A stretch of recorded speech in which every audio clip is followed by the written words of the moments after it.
बिहार में हुई जातीय जनगणना के बाद अब यूपी में उठ रही मांग।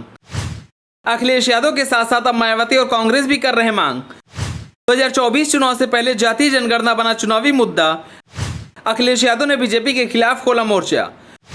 अखिलेश की इस मांग से बीजेपी को हो सकता है बड़ा नुकसान। अखिलेश ने कहा, जातीय जनगणना के बाद से बीजेपी कंफ्यूज हो गई है। लगता है बीजेपी का राजनीति से बाहर जाने का टाइम आ गया। चलिए आपको बताते हैं कि अखिलेश यादव क्यों करवाना चाहते हैं जातीय जनगणना। बिहार सरकार की ओर से जारी किए गए जातीय आधारित जनगणना के आंकड़ों का अखिलेश यादव ने स्वागत किया है। वहीं अखिलेश यादव भी उत्तर प्रदेश में जातीय आधारित जनगणना कराए जाने की मांग कर रहे हैं। अखिलेश के साथ साथ बसपा, कांग्रेस और कई विपक्षी पार्टियों ने भी जातीय जनगणना का समर्थन किया। वहीं बीजेपी और एनडीए में शामिल कई नेताओं ने इसे लेकर अपनी सहमति भी जताई। इसी बीच सपा प्रमुख अखिलेश यादव ने बीजेपी को कंफ्यूज बताया है। अखिलेश यादव का कहना है कि बीजेपी पूरी तरह से अपने जाल में फंसती नजर आ रही है।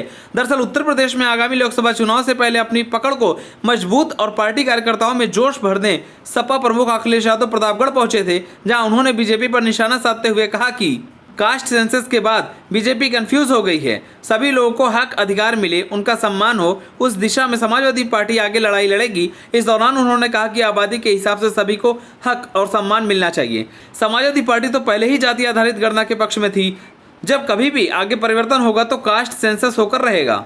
इस दौरान अखिलेश यादव ने भारतीय जनता पार्टी के दलित और पिछड़ा वर्ग सम्मेलन पर भी निशाना साधते हुए कहा कि यह ठीक वैसे ही जैसे इनका महिला आरक्षण है। बीजेपी ने नई लोकसभा में झूठ बोला है कि बीजेपी ने ऐसा बिल पास करवा दिया है जो लागू ही नहीं होगा। अखिलेश यादव ने बीजेपी को ललकारते हुए कहा कि अगर महिला आरक्षण लागू हो सकता है तो जिन जिन प्रदेशों में आगामी चुनाव होने हैं वहां पर बीजेपी महिलाओं को 33% अपना उम्मीदवार बनाए।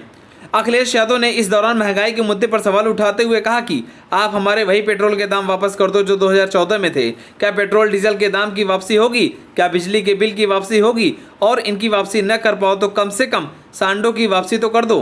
प्रतापगढ़ शहर में 2000 से ज्यादा सांड है। यूपी में हर दिन जानवरों के हादसों से किसी न किसी की जान जा रही है। आपको बता दें कि जब से बिहार जातीय जनगणना हुई है तब से अखिलेश यादव लगातार बीजेपी पर निशाना साध रहे हैं। साथ ही अखिलेश यादव ने बीजेपी से मांग की बीजेपी सरकार राजनीति छोड़े और देशव्यापी जातिगत जनगणना कराए। यादव ने कहा कि जब लोगों को ये मालूम पड़ता है कि वो गिनती में कितने हैं तब उनके बीच एक आत्मविश्वास भी जागता है और सामाजिक नाइंसाफी के खिलाफ एक सामाजिक चेतना भी, जिससे उनकी एकता बढ़ती है और वो एकजुट होकर अपनी तरक्की के रास्ते में आने वाली बाधाओं को भी दूर करते हैं, नए रास्ते बनाते हैं और सत्ता और समाज के परंपरागत ताकतवर लोगों द्वारा किए जा रहे अन्याय का खात्मा भी करते हैं। अखिलेश ने आगे कहा कि इससे समाज बराबरी के मार्ग पर चलता है और समेकित रूप से देश का विकास होता है।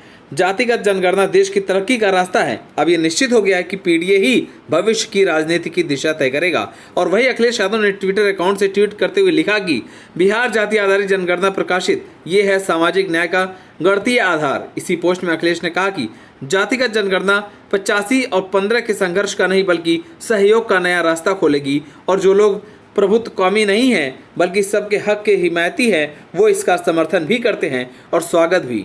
जो सच में अधिकार दिलवाना चाहते हैं वो जातिगत जनगणना करवाते हैं। आप सभी को क्या लगता है, क्या 2024 के चुनाव से पहले यूपी में जातीय जनगणना होना चाहिए या नहीं?